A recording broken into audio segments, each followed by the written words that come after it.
everyone. We are Angel, Jacqueline, and Paulette. Today we are going to explain the zero, first, and second conditional. We will explain when we will use them, their structure, and some examples from everyday life. Hi, I am Angel, and I'm going to explain the zero conditional. We use the zero conditional to talk about things that they always or generally true.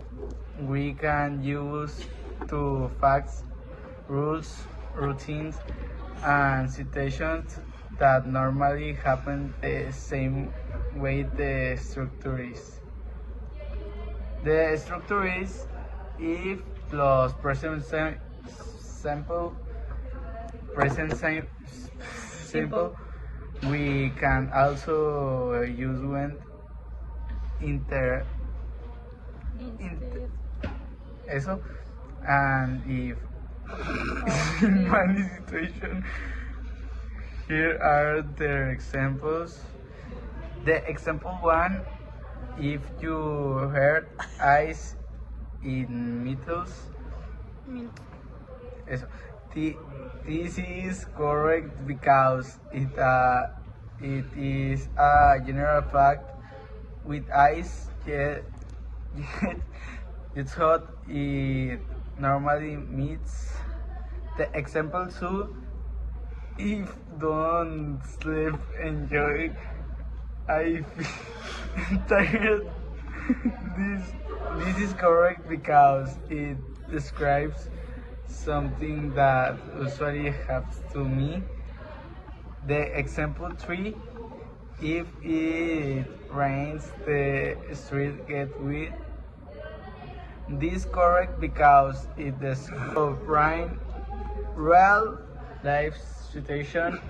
Let's we are talking about school routines. If I don't study, I get bad grades. If arrive late, I miss part of the class. These are examples of the zero conditional because they describe things that generally happen. Speaking speaking activity. Now here are two questions for you. What happens is you don't eat breakfast, and what happens you if you study every day? So remember, we use the zero conditionals for facts, routines, rules, and think that are generally true. Now, Jacqueline will explain the first conditional. Hello, I'm Jacqueline and I'm going to explain the first conditional. We use the first conditional to talk about possible situations in the future and their possible results. The structure is if, present simple, why, and base verb. We usually use it when we think something can really happen. Here are three examples. Example 1, if I study tonight, I will pass my exam. This is correct because studying tonight is possible and passing the exam is the possible result. Example 2, if it rains tomorrow, I will stay at home. This is correct because rain is possible in the future and studying home is the possible result. Example 3, if we finish our homework early, we will watch a movie. This is correct because finish the homework is possible and watching a movie depends of that situation. Real life situation. Imagine that we are planning our weekend. If the weather is good, we will go to the park. If we have enough time, we will get something to eat. And if we don't have homework, we will watch a movie. These are first conditional examples because they describe possible situations, future situations. Speaking activity. Now, two questions for you. What will you do if you have a test tomorrow? And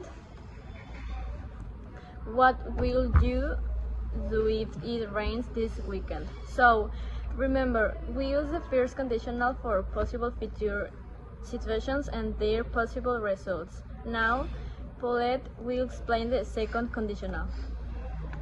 Okay. Hi, I am Paulette. I'm going to explain the second conditional.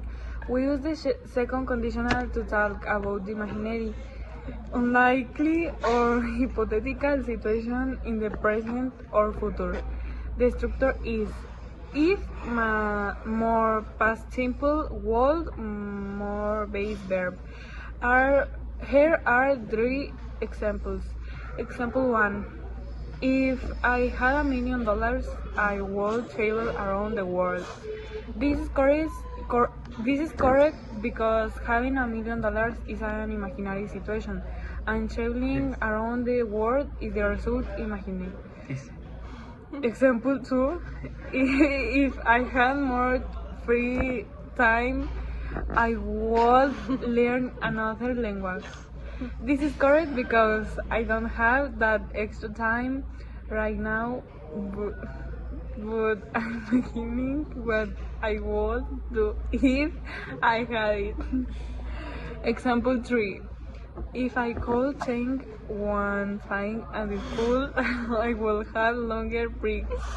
This is correct because changing the school schedule is hypothetical. Real life situation. Imagine that your friend asks you for advice. Your friend says, I have too much homework and I don't have time to relax. I could say, if we are you, I will organize my homework and make a schedule.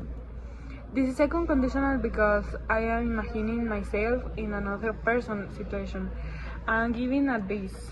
Speaking activity. Now, two questions for you.